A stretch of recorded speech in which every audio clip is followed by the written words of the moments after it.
Welcome to Kravica Waterfalls.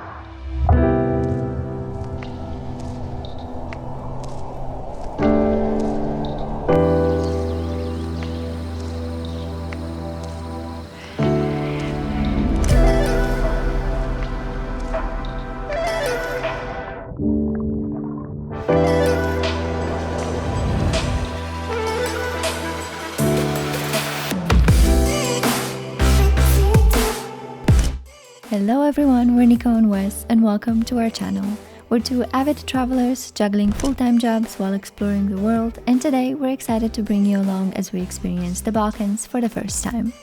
For the next 2 weeks, we'll be road tripping through 3 countries of the former Yugoslavia, specifically Croatia, Bosnia and Montenegro. Our journey starts now with a direct flight from Rotterdam to Dubrovnik, Croatia. Welcome to Croatia. We just landed in Dubrovnik. It's our first time here, and so far the views were great from the plane, so we have very high expectations for this country and city. We have to find our taxi driver because we have a car drive of 4 hours ahead of us. We're going to Sarajevo, the capital of Bosnia and Herzegovina. Why? Keep on watching.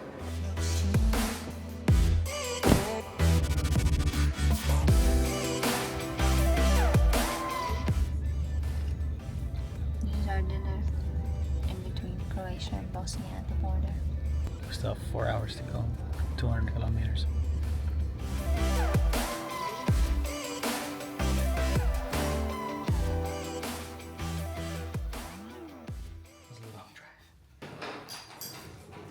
For 90 euros for 2 nights. This is not too bad. What the deal? We're awake. We slept a bit more this morning since we arrived very late last night. So the main reason we're actually in Sarajevo in Bosnia is because our friend is getting married here. And tomorrow we're gonna attend the wedding. But before that, Bride and the groom were so nice to organize a city tour for the guests coming from outside of Sarajevo. So we're now gonna go on a city tour and find out more about this beautiful, beautiful city.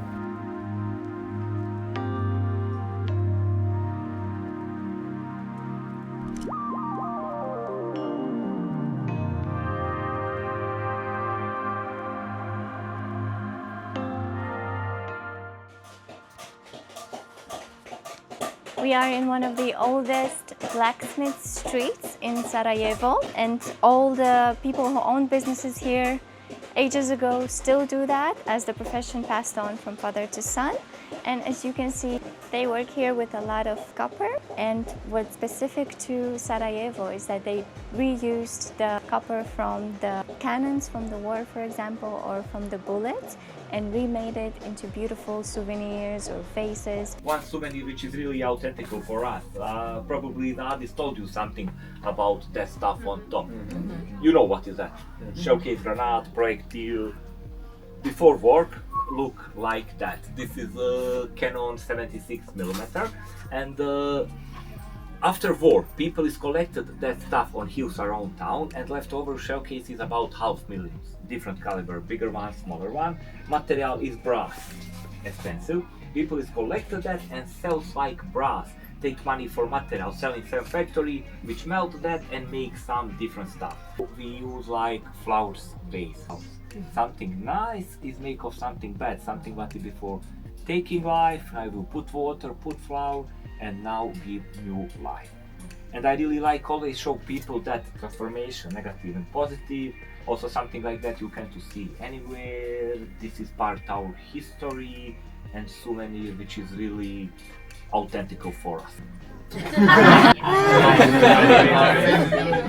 Best ever, is it?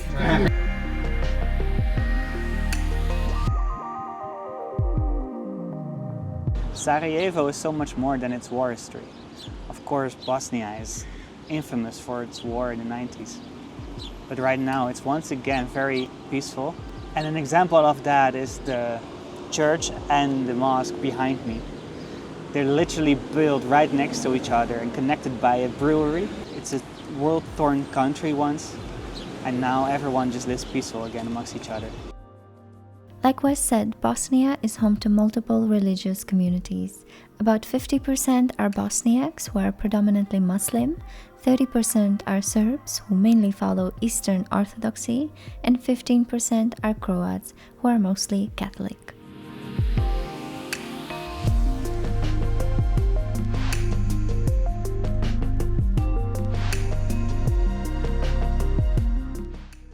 The war in Bosnia has undoubtedly left its scars on the people and the towns across the country. But one thing in particular really stuck with us. The red spots we see on the floor, the roses of Sarajevo, they're basically holes left by the bombs that were dropped on Sarajevo during the siege. And they've been painted red, signifying that someone in that place was killed by a bomb. And you can find many of those all throughout the city of different sizes.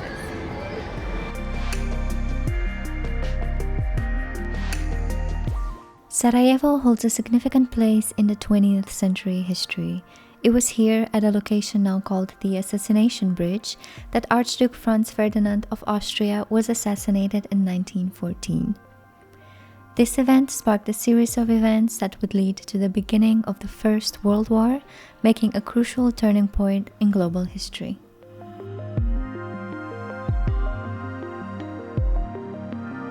One of the things that's so nice about the city is that it's a very diverse city, but also the architecture is very diverse. And you can see that this point here tells you where you're gonna go. If you spin it and it goes right, you go to the Austrian-Hungarian section of the city. If you go to the left, you go to the Ottoman section of the city. You see a complete different part of the city. It looks completely different, and it's quite amazing to have such two types of architecture so close. There's a division line right here, and you can really see Ottoman city, Austrian-Hungarian city. It's amazing.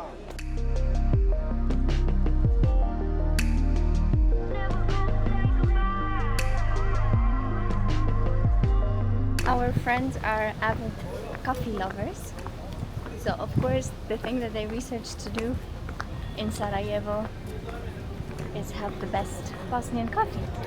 So we're now going to a place which is very famous for both locals and tourists. Safe.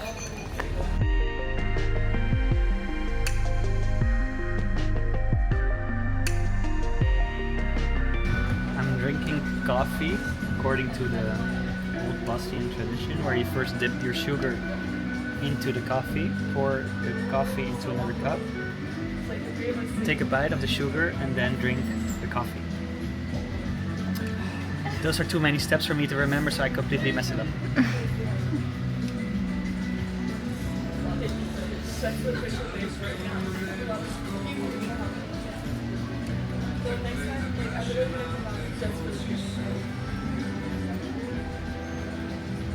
Hot.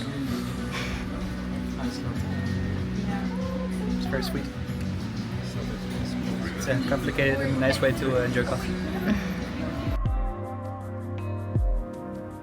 Our last hours in Sarajevo were spent celebrating our friend's wedding at one of the most stunning town halls we've ever seen. The Sarajevo Town Hall was originally built in the late 19th century and has witnessed the city's turbulent past, including its destruction during the Bosnian War and its subsequent restoration. After the ceremony, the celebration continued at a restaurant perched high up on a hill, offering a breathtaking view over the city of Sarajevo.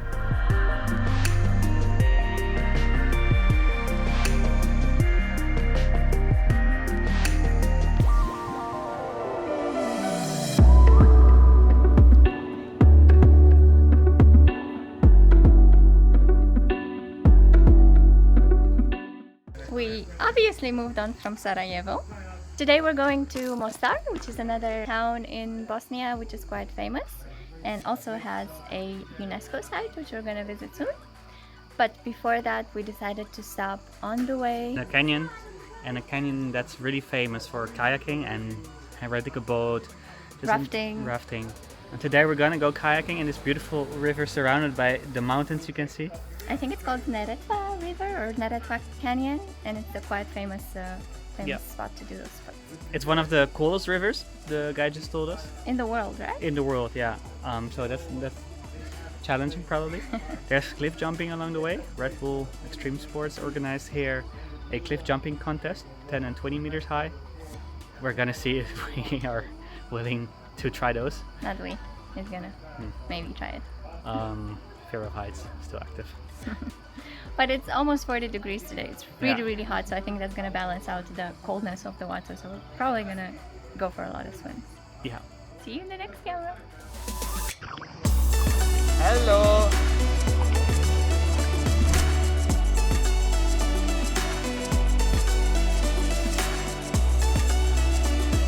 It is so incredibly beautiful here.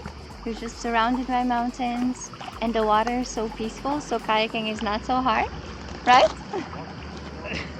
That's the person that is not kayaking at all.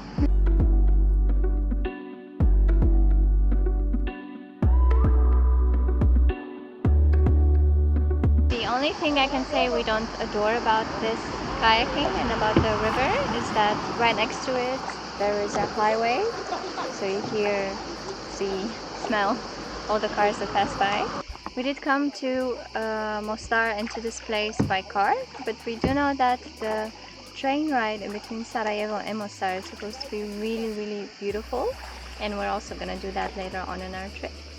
But as we were passing with the kayak, we noticed of course the highway, but also the train tracks, so we believe that the famous train ride with the views does pass through this lake. After kayaking for 7 kilometers straight, we took a well-deserved break at one of the beaches of Neretva River, where we had a lovely picnic with our friends. It's a beautiful beach. Yeah. It's a very painful beach because it's a very rocky beach. It's not a sandy beach, and it's not quite as wide as we have seen on the pictures. No. There's a lot of bushes around it and a lot of people. But the mountains around it make it absolutely beautiful. So. Yeah, and it looks very secluded and very unique. And lots of It's interactions. special to be here. Lots of interactions with locals as well. They made us a grilled cheese and also a sausage, which was like not meant for us because we don't eat meat, but the gesture was really nice. Very kind of them, yeah. And now we're gonna head back to the car, which is still 6 kilometers kayaking away. This is the most beautiful view we've seen in a while. It's incredible how you can't see it now because of the kayaks, but the mountains perfectly reflect on the water. And he's still doing the work.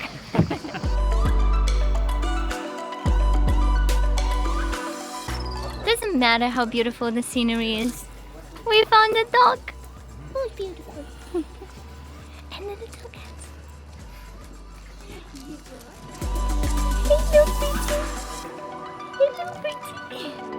Oh, I just touched her and she went to wash herself.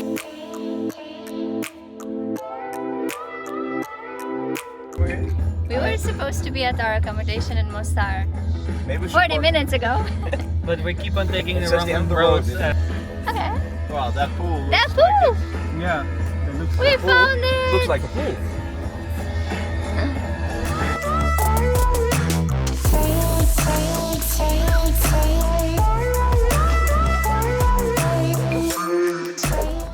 Well, that was refreshing. Very much needed as well. Yeah, after 1.5 hours driving and not finding our accommodation. And now we're in the There it is. trying to find the old town of Mostar, new city, to have dinner because it's like 10 p.m. That's so pretty!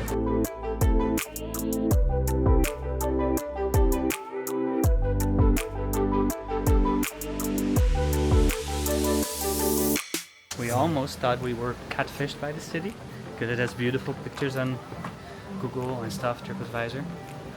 But we couldn't find the old town and we were starting to doubt our decision to stay here for like 4 or 5 days. But it's like you drive along the road and then suddenly you have to enter the old town and it turns into a complete different city. It's absolutely beautiful. And we keep on finding even more of it.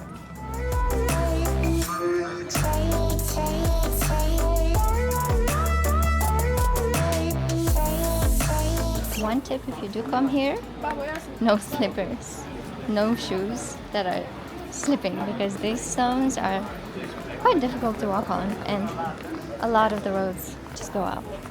We ended our first night in Mostar with way too much food at Urban Restaurant, where we went not once, not twice, but 3 times.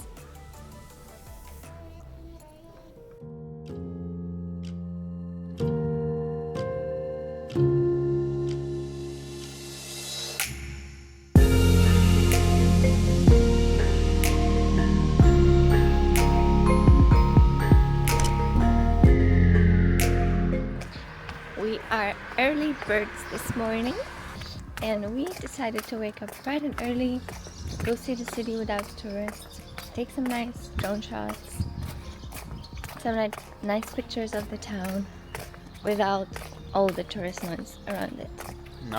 That's something we usually do. No. Woke up at 6. Get nice shots. We want to be those travelers, but we're often not. We only did that in Cappadocia because you have to wake up early for the balloons. And we actually quite liked it, so I think this is going to be a success. It's not too hot yet. No, it's like 25 degrees. At 6 in the morning, it's crazy. If you'd like to see some of the content we shot that morning, make sure to check out and follow our Instagram page, Boutique Diaries.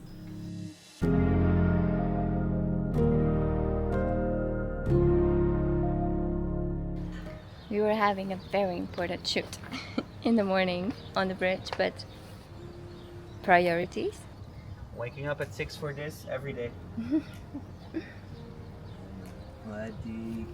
Standing alone on the 16th century Ottoman bridge built 458 years ago was definitely worth the 5 a.m. alarm.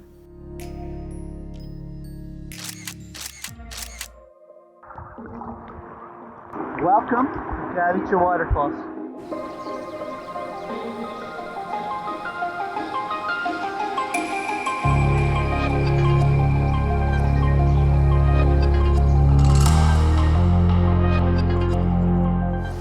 Waterfalls are beautiful. It's at least 10 degrees colder down here, but at the same time it's also a tourist trap, as you can see behind me. It's completely overrun by tourists.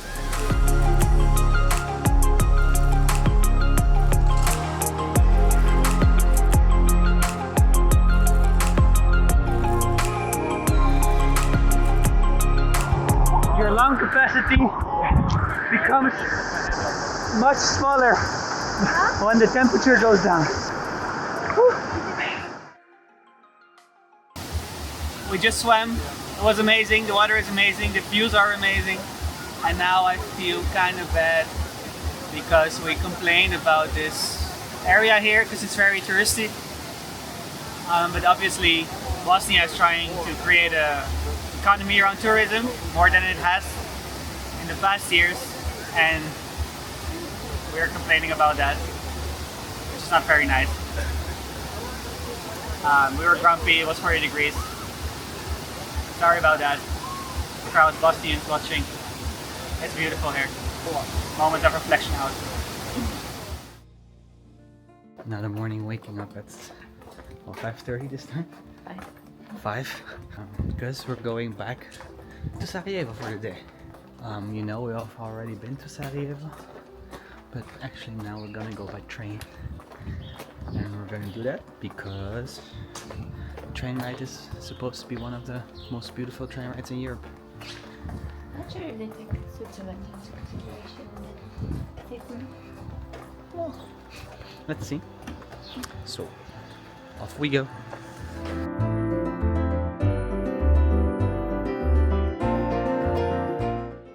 We were not the only ones with this idea. And it's actually not because we want to be really early in Sarajevo that we took this train at 6:30. It's literally the only train that goes from Mostar to Sarajevo before 5 p.m. So actually only if you're a tourist and you want to stay the night in Sarajevo, that's an option, because there's no train back after that. We expected it would be a very local train as well, but so far we can only see a lot of tourists and not a lot of locals, just like a couple.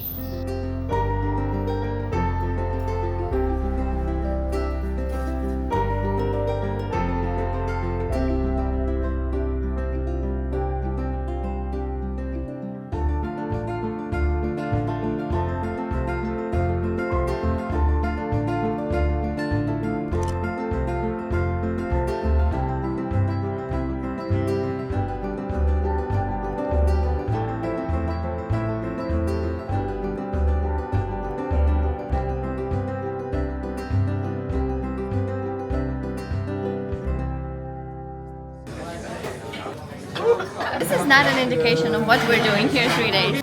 We have very bad news. Yeah, we lost our... Have you seen a more idyllic place? It has European Union flags, but it's not European Union. No rapper moves. History was. I was not made for this. I was made for luxury. We have a kitten! So hot. Not sure what's older, the Virgin Mostar or the train station. Volente? What's that? You don't know. But Volente. Okay. One and the two. That's good.